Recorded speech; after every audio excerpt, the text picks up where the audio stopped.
If you like new Minecraft features, then 1.20 certainly has plenty. If you remove the dot, you'll be perfectly on the spot for exactly how many are found in this update, and that's just features that are cross-platform between Bedrock and Java. There are actually some Java exclusives and some Bedrock exclusives I'll be covering in this video on top of that number, but yeah, this update is huge and it can very loosely be grouped into customization and personalization, but the truth is, Tales and Trails does not do a good enough job at conveying exactly what's inside, and so let's do that in today's video by splitting it into sections of what exactly you can find when you download this new update. Right after I give you a very brief subscription pitch saying that hey, if you want to see new things done in this update and the latest update news, you can subscribe to the channel and you'll see me destroying all of the new biomes as soon as they come out. Speaking of new biomes, I think it's important to start with the second best wood, and that I certainly should, because cherry will make you very merry, but bamboo is something that takes a little bit more explaining because it's our first wood block that exists in Minecraft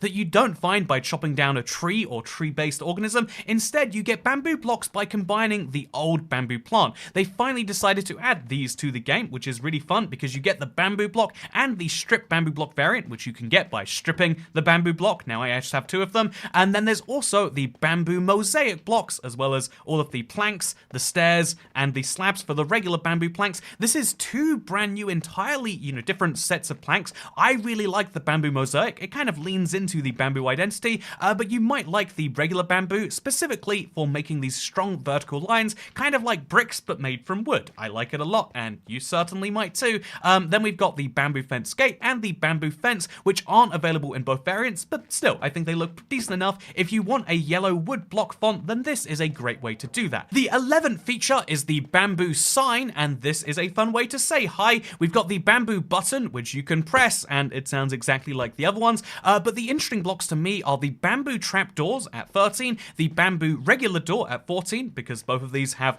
unique ways to see through them. Every single door and trapdoor has different visibility patterns, and this trapdoor is perhaps the most you can see through one, which makes it really great for having a physical barrier between stuff, but still being able to see exactly what's behind it. I can see that there is a cherry sapling behind that pressure plate, which is really, really nice. By the way, the pressure plate is very non-notable as the 15th feature, but the 16th and 17th are some incredibly bizarre items because the boat for bamboo is actually just a raft. This was a very interesting design decision because you might think, wow, Minecraft is trying to make the boats really unique, but that's not the case in the Cherry Grove, which is a whole new biome. I really love this place. It is one of the most astounding features in this update. I mean, look at the way these petals fall from the trees. Look at the fact that this is decorated in a whole new way. We've got a brand new type of pink wood, but that is really the features that come within the biome, which you can find in old or existing worlds. Your generation has changed forever in some ways that are pretty positive, because now you can find the new cherry tree sapling as well as the cherry tree that grows from it.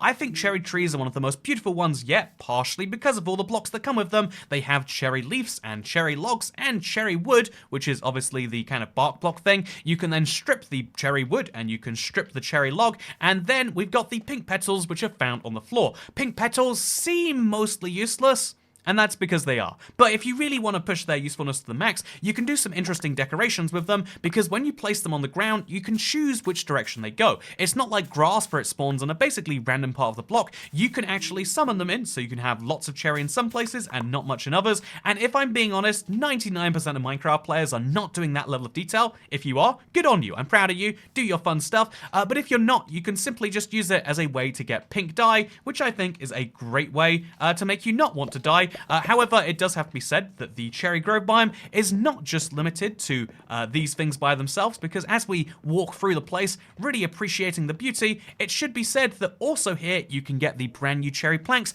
turned into cherry stairs and cherry slabs. Seriously, look at this block palette. It's so good. I know calling bamboo the second best wood might have been a disrespectful thing, but after seeing cherry, I think we can all agree it deserves it. This was the wood type 1.20 needed, and it's the wood type we're all going to get as a result. After the 29th feature comes 30 through 33, and again, I personally actually prefer the bamboo trapdoor just for the purposes I'm using it for, but again, this is mostly just here, so if you have a pink palette, which works quite well with Mangrove from 1.19 by the way, this is a great way to tie that in. Speaking of tying into 1.19, I think this update does a really good job at improving a lot of people's perceptions from that update, but we'll move into that more after mentioning that the cherry button is a thing it's a button, but it's pink. The cherry pressure plate is a thing. It's a pressure plate, and get this, it's pink. And the cherry sign is a thing. And this one is also saying hi to me. Wow, isn't this such a nice, lovely world? Speaking of lovely worlds, this is my cherry boat.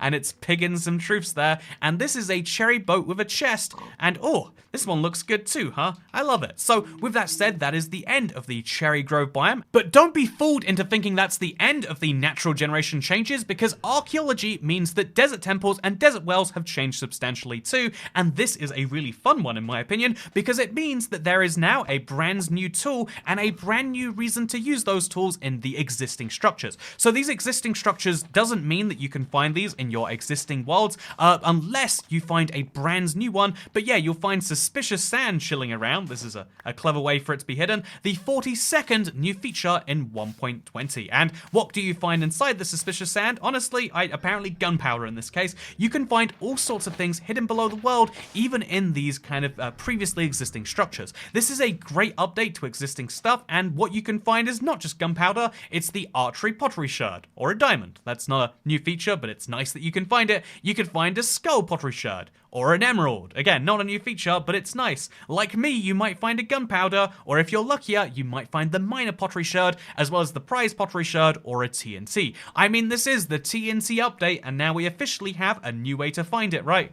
TNT, because tails and trails. You get it right. Anyway, so with that said, the 47th feature, it has to be these big guys, right? I love flop ears. They are such ridiculously cute mobs, and honestly, every Minecraft update needs to have one of these. We need gameplay improving ways to, make the world a better place and more useful and blah, blah, blah, blah, blah, but we also need derpy face camels, and I'm glad this update has, managed to get both of those things in there. But yeah, the desert well also has its own set of loot, which you can find under and around it, but inside of that, you can find 2 brand new pottery shards, as well as suspicious stew, sticks, bricks, and emeralds again. So if you want to get emeralds, no longer do you have to trade with currently alive villagers, you can steal from their dead relatives, which is what I've been doing in my family for years. Speaking of stealing from dead relatives, can you say that in a video?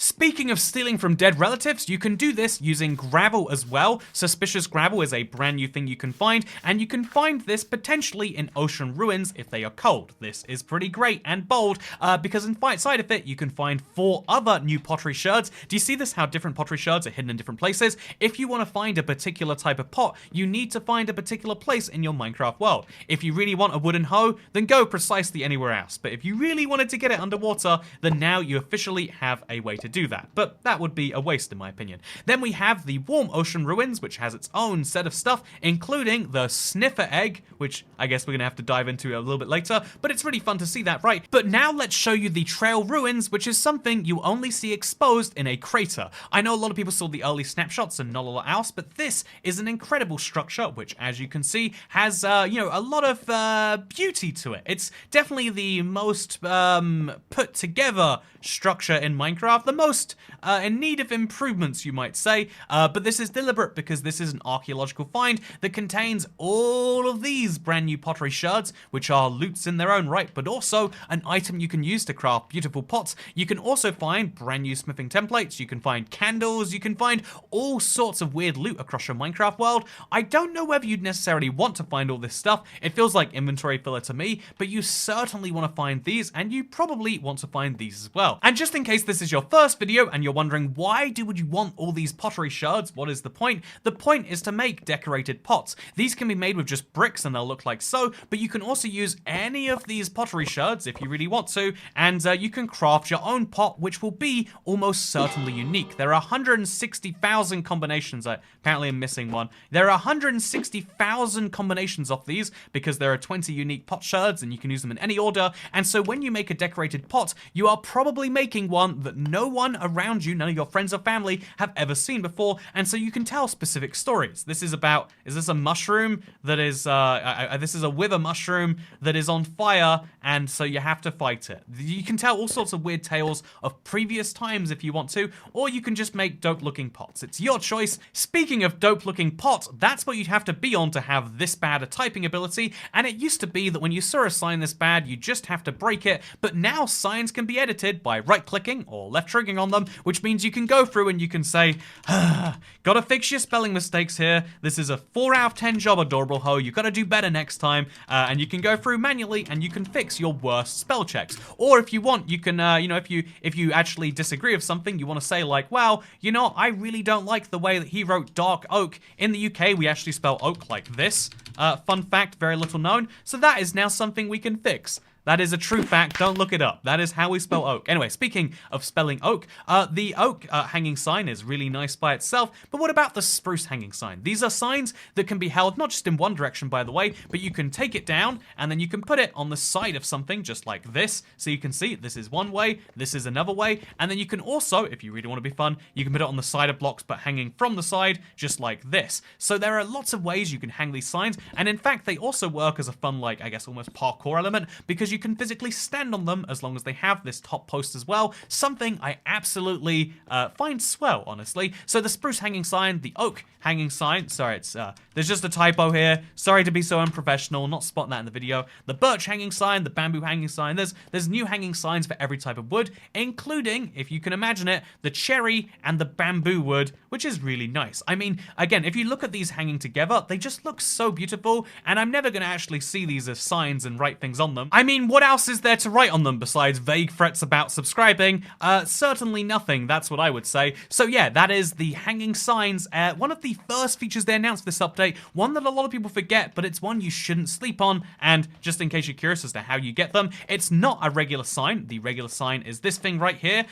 Just to prove that to you, this is a regular sign, a dark oak sign, and that's placed on the wall like so. But if we try that with a hanging sign, which is crafted like so, then it will look like this, because hanging signs and regular signs are very similar, yet distinctly different. Distinctly different is also how I would describe this guy, one of the weirdest mob designs we've seen in Minecraft, and you can't even be mad. The community voted on this because we thought that sniffing up archaeological plants would be so great, which is something he actually does do. So the sniffer can be hatched from a sniffer egg. That is something you can find in warm ocean ruins, and you could also, if you're playing creative, just use a sniffer spawn egg. You can see these are two distinctly different items because these are the only way to find your first sniffer in survival. As you can see, it starts like this and then slowly hatches. It reminds me a lot of a Yoshi egg, like in design, and I love that. It's a dinosaur, sort of, I mean, vaguely, and as you can see, he's just fetched me some Torchflower seeds. What can you do with Torchflower seeds? You'll be mind blown to know that actually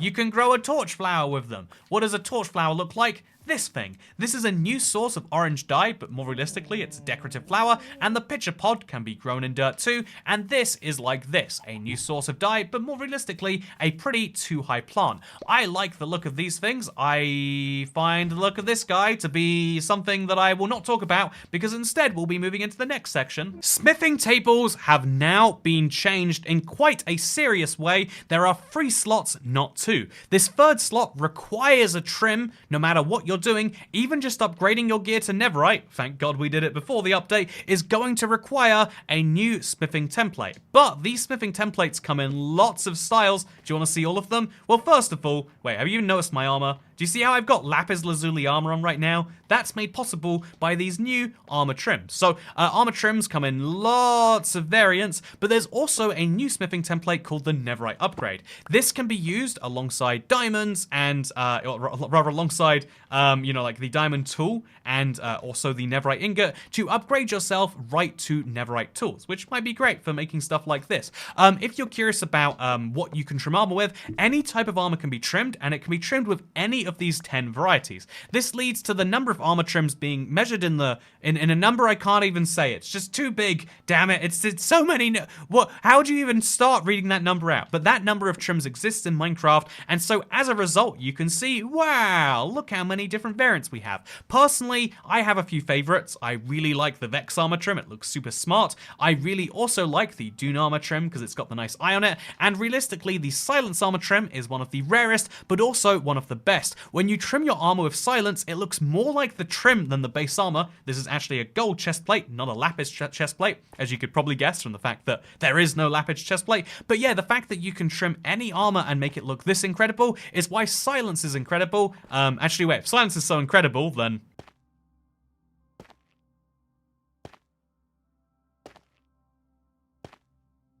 The 109th feature in this update, we are still going, is the piglin head. This is something that is certainly as good as sliced bread, and it's obtained in the exact same way as all of the other mob heads, besides the dragon head and the wither skeleton head, which is you get a charged creeper to blow up the mob. However, the 110th feature is the ability to play that sound with a note block, which can be used for dumb trolling like this. Or maybe just for a fun noise like this. Or you could do silly things like this. Wait, did the skeleton make a piglin noise? It did, right? Weird. Anyway. Ah! Oh, I see what happened there. There's a skulk sensor hooked up to a piglin head on top of the note block, which means anytime anyone moves, it makes piglin noises, allowing you to jump scare people in also a really cute way. Because look at the piglin head and how it moves. Honestly, wait, you know what? This is a sidetrack time to talk about the piglin head. I only have an orange square for my head, which means all I have to do is take this very beautiful thing, put it on there, and I can show you one of the best things about this. Not only do I look like a piglin, but look at my ears sway as I walk. Is this not the best part of the update? Okay, no it's not. You want to hear about real features? Fine, 111 has to be the block of amethyst transmitting vibrations from the skulk sensor. You could use these like over there and you could transmit the vibration that way, or you could use the calibrated skulk sensor, which can do some real fun things. Speaking of fun things, if you've been annoyed by the sound of these these skulk shriekers, maybe it would help if we waterlogged our skulk shrieker. Wow, now that it's waterlogged, it can't breathe, and there are no noises coming out of it. I like that explanation. It can't breathe, so no more noise. If that's what it takes, then that's what it takes. Speaking of things taking things, I want to show you something amazing. Slimes and magma cubes are now affected by leaping, which I'm going to regret doing this, but... Where did he go? I genuinely don't see where he ended up. There he is, okay. So now that slimes are affected by leaping, they can do some really dumb things. Realistically, you're not going to give them a leaping potion, I hope. But if you wanted to, you could have a lot of fun. Speaking of a lot of fun, the camel is here. We haven't really mentioned him, but he's super cute. The chiseled bookshelf is here, and it brings with it the ability to store enchanted books, or regular books if you really want to, on bookshelves, just like so. So you could have a set of bookshelves over here for defensive enchantments. Then we could have water-based enchantments over here if we want to. And being able to do that is oh so fun, because you can pick where on the chiseled bookshelf your book should go. Want the book to be next to each other? You can do that. Want the books to be above each other? You can do that too. The world of book art is now available to people, and should you play around with it? The answer is, is it going to do much for you? Yes, it is. It's going to be great. Speaking of great things, there are 4 new music tracks in this update. A Familiar Room, Bromeliad, Crescent Dunes, and Echo in the Wind. There's a new main menu panorama. That is something we're going to be seeing on the update release date for Bedrock, and you can see it already for Java. Isn't it beautiful? And then finally, the 120th feature is that this update is not the wild update. I cannot imagine an update in Minecraft's history that's had as much of a poorly received, end as the wild update did, and the reason for that is because a good update was going to be made, but then Mojang realized that a good update would be poisonous to frogs, and they had to make last-minute changes to remove all the good content from it. But more seriously, I think the fact that this update is better received by the community is a very good thing, for the fact that it means that more of us can now enjoy it together. So Java does have a lot of exclusive additions, and you can pause the screen here if you're a Java player, but for Bedrock players, which is where we are, I want to mention the shield banners is huge. Crouching parity, we can now finally go over 1.5 block gaps. It is so surreal to me to see the crouch animation like this. It feels wrong, but it's something we can get used to. And also, there's a nice new death screen. Wait, what's going to happen when I... Should have seen that one coming, and it gives you this great third-person view that I actually really like. And yeah, oh wow, I'm right over here. It seems this is something that's really nice. Before considering the 3 new Bedrock achievements, Java has some advancements it's worth mentioning, which are very loosely mentionable as like, well, they're sort of like the achievements, but obviously achievements are generally more sought after because they're they're like account-wide as opposed to worldwide. Speaking of things being worldwide, if you want to subscribe to the most worldwide channel, then I guess you'd have to find it first. But if you want to subscribe to the only place where you know greater than 99% of house fires don't happen to you, then the IBX Toycat channel is the place for that. I love this world was built by Adorable Ho with great assistance in both the building and the editing from Harrison Gray. Thank you so much to him and to both of them for helping me out with this, because I love to dive into each of these features, and I'll be doing that after the update is live. Hopefully this feature gives you a decent insight into what's going on with what, and if you need to explain to someone how big this update truly is, this is the video to send them. Thank you very much for watching. I hope you all enjoyed, because I'll see you in the next one. Good oink.